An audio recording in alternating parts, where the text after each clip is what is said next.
Good evening, church. Last week I was a little late filming the video. This week, my midweek greeting is being filmed early. I want to make sure that it's out in time to get to you on Wednesday. I'm also filming it early because the weather forecast is less than conducive for outdoor filming for the next couple of days. And I want to show you something that I kind of need to be outdoors for. I thought this week I'd give you a glimpse into one of my hobbies. Some of you will know that I enjoy riding bike. I enjoy cycling. And I thought I'd show you my collection of bikes. Some people ask me, how many bikes do you have? Well, you'll see in just a moment. Some people wonder, how many bikes do you need to have? I'm of the school of thought, just one more than you have. So, yeah, it's a bit of an obsession of mine. Let me show you my fleet of bicycles that I have. There is my oldest bicycle. From the 1950s, my great-grandfather rode that bicycle all over Moose Jaw. He owned a meat shop, and that was his delivery bike. There used to be a basket on the front of it. Somehow we've lost the basket. I don't know where it is. But just to show that it actually is from Moose Jaw, it still actually has the license plate from 1970. Imagine riding that bike all up and down the hills of Moose Jaw delivering meat. That was what my great-grandfather did. That bike, I suspect, is probably from the 50s, maybe early 60s. As I work my way down the line of collection of bikes, this one's a little newer. This one's from the 70s. This was my mother's bike. Interestingly enough, as I remember going for bike rides as kids, my father would ride the old bike from the 50s. My mother would ride this blue one. I've actually started using this blue one as my commuter bike to get to church. So if you see a guy riding a girl's bike, yeah, it's me. It's just the bike that I've got, and it's kind of a comfortable bike. Now, also from the 70s is this little gem. Now, you might say that's not actually a bike. Well, you're correct. Bike stands for bicycle, 2 wheels. This is a unicycle. My grandfather on the other side of the family, when he was 65, he decided he wanted to learn to ride the unicycle. And so he got a unicycle. But after he took a couple of bad spills, he realized that was not a wise idea for a 65-year-old man to try to learn to ride the unicycle. But he kept it and let all the grandchildren play with it. And as the grandsons learned how to ride unicycle, he would give them the unicycle that they learned. And so I was given that one back in the 70s when I learned how to ride the unicycle, and I've got it. And yes, I do still know how to ride it. Not as well as I used to, but it's there. Now, a bike is a little bit newer. This is the one that I put the most miles on. This bike here was originally built in the 80s. This is my road bike. I did not get it in the 80s. I actually just got it back in 2012. A friend of mine had this bike, and it was just a little bit too small for him. And when he upgraded to a new one, he made it available to me. And then another buddy got a hold of this bike and said, let me bring it up to date. And so he did a complete rebuild of it. And so virtually everything is new on this bike.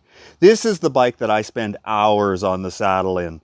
My longest ride ever on one single day, 176 kilometers, I believe it was, in one day. Some people ask how fast you go on that thing. Well, that depends which direction the wind's going, but I can tell you the maximum speed I've ever hit is in excess of 70 kilometers an hour. That was going downhill, by the way. Interestingly enough, the newest bike that I have is this one here. And as I go down, you might be thinking, something looks funny with that bike. That's right, it's actually a tandem bike. 2 people riding one bicycle. Now, if you're expecting to see Amy and I riding this bike around town, chances are pretty slim of that. When I said I wanted to get a tandem bike right away, Amy said, just so you know, I'm not into riding a tandem bike. I said, that's fine. I want it as a toy. I've had lots of fun riding with other people. Other people have used it more than I have. Lately, it's been my daughter and I that have been riding it around town here. But you know, this is the bike that I want to focus on as part of my midweek greeting. Back in 2016, my sister-in-law gave me a poem. And it was a poem about a tandem bicycle. But it drew parallels between riding a tandem bicycle and our relationship with God. Now, if I were to ask you which seat would you like to be on this, I'm sure most people would say they'd want to be on the front seat.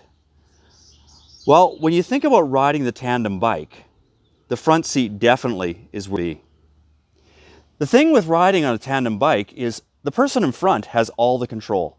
The person on front sees what's coming up. They're the ones that are steering. You don't realize how much you actually compensate for your bike leaning a little bit by turning the wheel until you're sitting on the back of a tandem bike and you can't do anything. You feel that bike leaning a little bit to one side and all you can do is, I hope they turn the wheel the right way. Well, this poem talked about comparing our lives with Jesus to riding a tandem bike. And how when we first get on the tandem bike, we want to be on the front. And we put Jesus on the back. I remember a number of years ago seeing a bumper sticker that was very common at that time that said, Jesus is my co-pilot. A while later, another bumper sticker came out that said, if Jesus is your co-pilot, you better switch seats. And that's kind of what it's like. And this poem talked about that, how when we start out our relationship with Jesus, we want to be the ones in control. We want to be the ones in the front. But after a while, Jesus says, let's switch seats. And we choose to let him be the one that has control. And this poem describes how all of a sudden the ride had moments that were downright scary and others that were exhilarating. And yet, most of the time, Jesus would simply say, don't worry, just pedal. Just pedal. If you were to compare your relationship with Jesus to riding a tandem bike, which seat would Jesus be in? Would he be in the back and you'd be the one in control and doing exactly what you wanted and he'd just be applying some power and keeping you going? Or is he actually the one in the front? The one who's in control? The one who looks back and says, don't worry, I got this. Just pedal. My hope and prayer is that each one of us will allow God to be the one who's in control in our lives. You may never go for a bike ride with me. Maybe you will. I don't know. Some people look at my collection of bikes and go, I don't think I bike quite at your speed. Don't worry. When I'm riding the old bikes, I'm not going very fast. If somebody wants to go for a bike ride with me, I'm in. Let's do it. But I hope that you can relate to the idea of riding the tandem bike. And that as you think of your relationship with Jesus, that you've allowed him to take that front seat to be the one who's in control. As we go into this week, we are beginning to make preparations for our worship services to be opened up once again to have public services. There will be a special announcement coming out later this week that will give the details, but I'll give you a sneak peek. We are looking at not this coming Sunday, but the following Sunday to be the first Sunday that we have public services. As I say, there will be an announcement coming out with more details as what to expect and what it'll look like and how you'll need to prepare in advance for it. But I'm looking forward to being able to worship with more people in the sanctuary. But once again, I want to also mention that I'm okay if not everybody comes, because it's not wise for everybody to come. There may be some who are struggling with health issues. There may be some that work in environments where it's important that they're not exposing themselves to others who possibly could have the virus. Or perhaps there are some who just for whatever reason are uncomfortable. That's okay. Don't feel pressure to come back just because the doors are open. But for those that are able to, I look forward to it. And over time, we will all be able to gather again. So stay tuned for that announcement. I also do just want to mention that the last Tuesday night prayer meeting before summer break is happening this week. And so by the time you hear this on Wednesday, that Tuesday evening prayer meeting will be finished. And so we'll take a break for summer, and then we'll pick it up again in fall. Well, have a great week, church. I hope that you find yourself experiencing incredible blessings from God, and also that you experience his presence in a very real way. And as you walk with Jesus, or should I say ride with Jesus, let him be the one in the front of your bike, okay? Have a great week.